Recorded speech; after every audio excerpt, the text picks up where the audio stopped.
Assalamualaikum warahmatullahi wabarakatuh. Salam jumpa, salam sejahtera untuk Anda semua.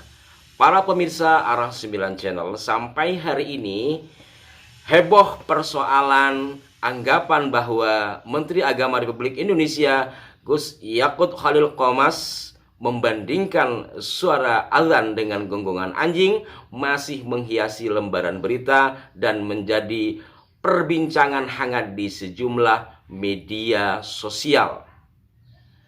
Jika sebelumnya Pak Roy Suryo melaporkan Gus Yakut kemudian ditolak, informasi hari ini malah kebalikannya, Roy Suryo yang dilaporkan balik.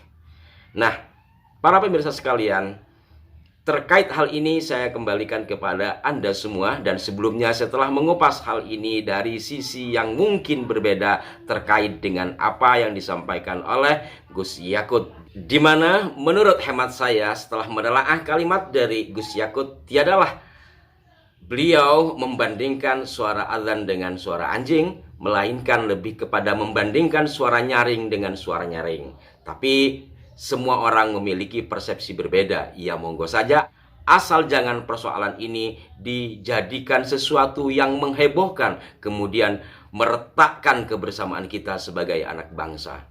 Kritik adalah penting. Kritik adalah satu keharusan. Tetapi apabila kritik itu sifatnya konstruktif, bukan malah menjatuhkan orang yang dianggap sebagai lawan.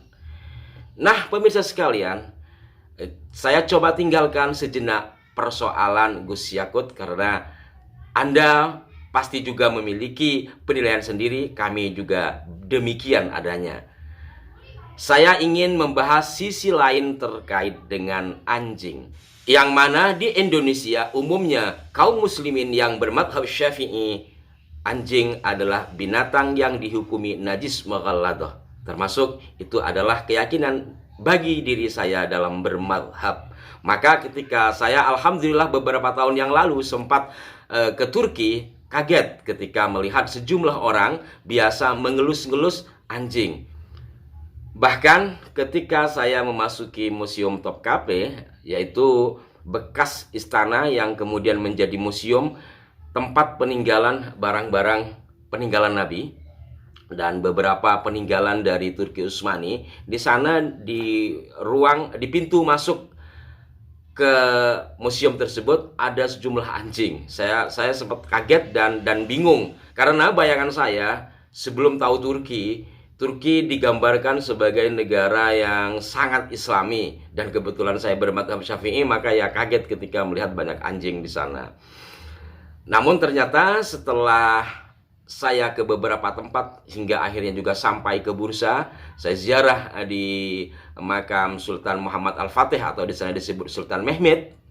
Di sana juga banyak berkeliaran anjing dan seringkali saya menjumpai seorang wanita berjilbab yang mengelus-gelus anjing dan yang lainnya. Kemudian saya bertanya kepada sahabat kami yang kebetulan mahasiswa berasal dari Jawa dan kuliah di Turki. Kebetulan orang Turki mayoritas tidak bisa berbahasa Arab, umumnya menggunakan bahasa daerahnya sendiri. Dengan bahasa Turki dia ngobrol kenapa ngelus anjing dan sebagainya. Didapat informasi bahwa di sana umumnya memperbolehkan memegang anjing. Dalam kata lain, anjing tidak dihukumi sebagai binatang najis. Kemudian saya mencoba googling, ternyata benar, termasuk Erdogan sendiri juga memelihara anjing. Nah, para pemirsa, masih seputar anjing, ternyata proklamator kita, Presiden Republik Indonesia yang pertama, yaitu Insinyur Haji Soekarno atau Bung Karno, memiliki anjing, memelihara anjing. Hal itu terkuak dalam buku yang ditulis oleh istri beliau, Bu Fatmawati. Buku berjudul Fatmawati, Catatan Kecil Bersama Bung Karno.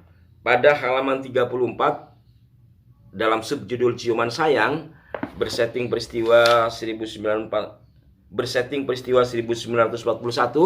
ketika Bung Karno hendak meninggalkan Bengkulu karena Jepang sudah menguasai Bengkulu.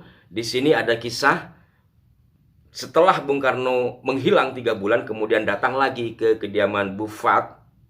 Lalu Bu Fat bercerita, 3 bulan setelah pertemuan kami yang terakhir, aku mendapat kabar bahwa Bung Karno akan ke Jawa dan akan singgah di Bengkulu. Terbesitlah kegembiraan di lubuk hatiku mendengar Bung Karno dalam keadaan selamat sejahtera. Tibalah pertemuan kembali dengan Bung Karno. Bung Karno membawa 2 ekor anjing yang berwarna tutul, kuning, dan hitam. Entah bagaimana siasatnya, aku tak tahu, dan sesudah kami kawin pun tak pernah menanyakan. Inti di sini dalam edisi kali ini, di sini informasi bahwa proklamator kita memelihara anjing. Dalam catatan sejarah, sebelum dibuang ke Bengkulu oleh Belanda, Bung Karno diasingkan dulu di ND, Nusa Tenggara Timur, kemudian ke Bengkulu. Tidak diceritakan oleh Bu Fat apakah anjing yang dibawa oleh Bung Karno itu adalah bawaan ketika dari Jawa kemudian ke ND terus dibawa ke Bengkulu. Hanya seperti itu sekilas kisah yang membuktikan bahwa Bung Karno memelihara beberapa ekor anjing. Pada halaman berikutnya, ketika akhirnya Bung Karno menikahi Bu Fat secara jarak jauh pada tahun 1943, dan ketika akhirnya Bu Fat juga sudah berangkat menuju Jakarta dan menempati rumah di Pegangsaan Timur, Bu Fat kembali menceritakan terkait akan adanya anjing tersebut. Bu Fat menceritakan dalam bukunya, rumah penuh dengan lukisan-lukisan serta barang-barang antik dan 3 ekor anjing, yaitu tuk-tuk hitam, tuk-tuk kuning, dan kepik.